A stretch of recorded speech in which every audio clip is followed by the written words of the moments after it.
Well, we're well on our own today. This is our last full day in Tokyo, and so we're gonna try and hit Shibuya and hopefully Shinjuku. We're probably not gonna do the nightlife in Kabukicho, but at least we'll wander through the place. It probably will not have the same character as it did in the dark, but what are you gonna do? But first, we're on our own for breakfast, so we're gonna see what we can find.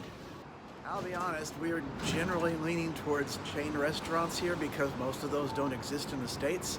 And this was the coffee shop we were recommended for breakfast, so we're gonna try it out. Some of that traditional fake food in the lobby here. We've got one of the few tables. Most of these are looking like single or four-person cubicles. I won't say that we're completely used to these menus with the touchscreen, but at least you have the access to an English menu. So there's that. And yeah, they have a few Mont Blanc options, which we had yesterday on a scoop of ice cream. It's like spaghetti-shaped frosting. It really is something else. Okay, we don't have everything yet, just the breakfast sets. I just got Komeda. Apparently, when you order a drink, you get either bread or toast, and either an egg or egg paste, as Daniel has, or sweet bean paste.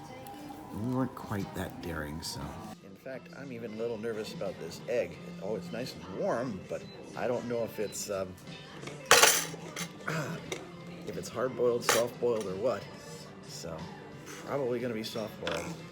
I might regret this. Daniel describes the egg paste as being like creamed eggs on toast, but without the cream, which he seems to approve of.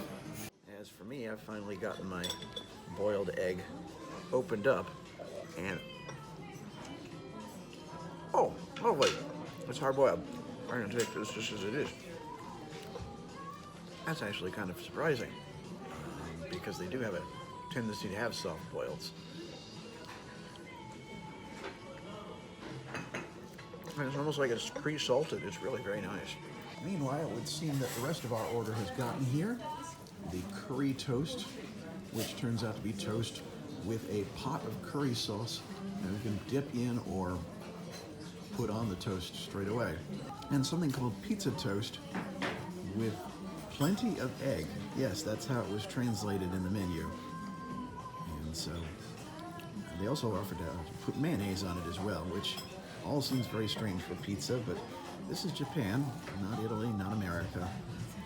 There's no end to surprises to these things. The pizza bread, as it turns out, happens to be an egg salad sandwich, which, again, like with yesterday in the freshness burger, not something that I particularly favor, but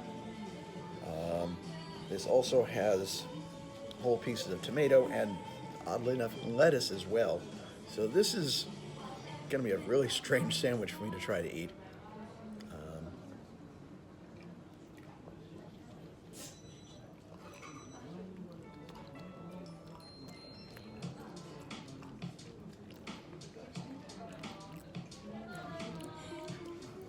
Funny enough, you don't taste the egg so much. It's just, there's a slight texture of that in here. Hey, don't eat all the don't eat all the curry bread before I get some. It is mostly cheese and tomato forward, which is, I'm perfectly fine with that.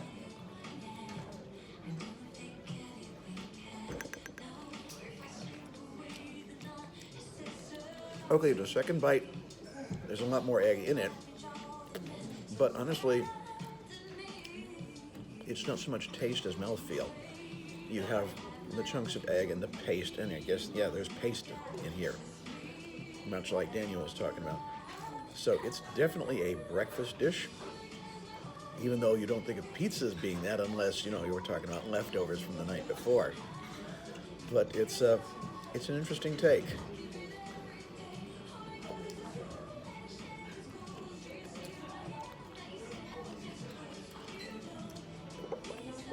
Also interesting, they gave us some Tabasco, but I know people put Tabasco on their eggs. I'm not sure if that would work on pizza as well. We'll It does kind of need a little spicing up. I don't know. I'm not sure I'd necessarily use that to plus it up, but it's at least something to work with.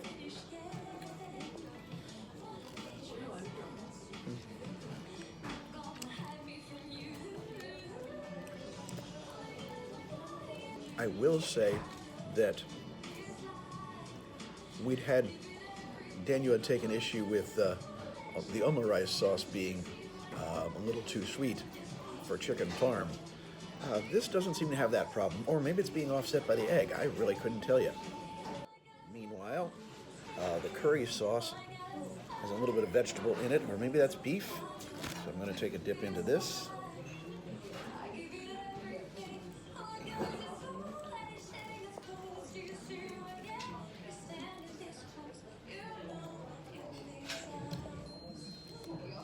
You know, I don't know about you, son, but I think this one qualifies as probably a 1 or a 2 on the Koko Ichiban scale.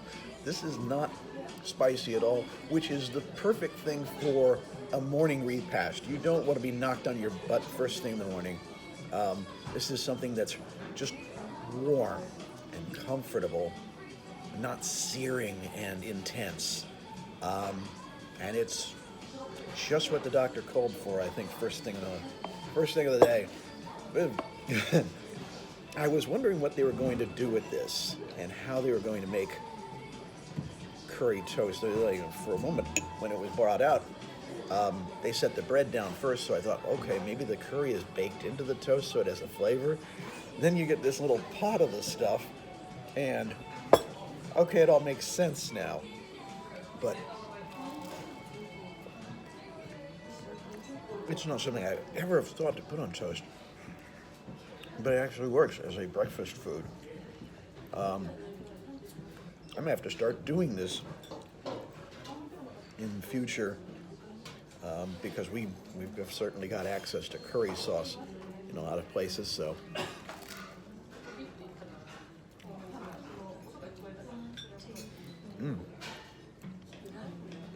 overall, this is really quite a meal.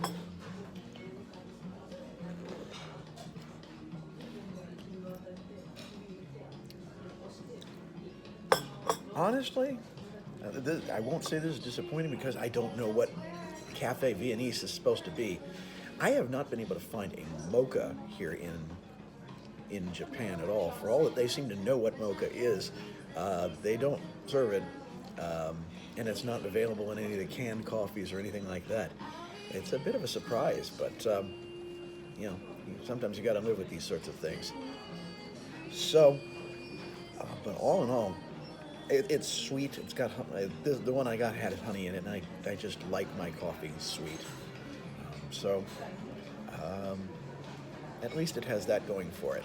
So I'm enjoying this meal, and we're gonna just call it good for now and be ready to head out into Shibuya. Things will open up in about half an hour. Don't think we'll make it for that, but at least we'll be there to watch a real scramble. Anyway, that was a pleasant enough stop that we hadn't really planned on, but then again, at this point, nothing's really a matter of being planned. So now, we're on our way to Shibuya.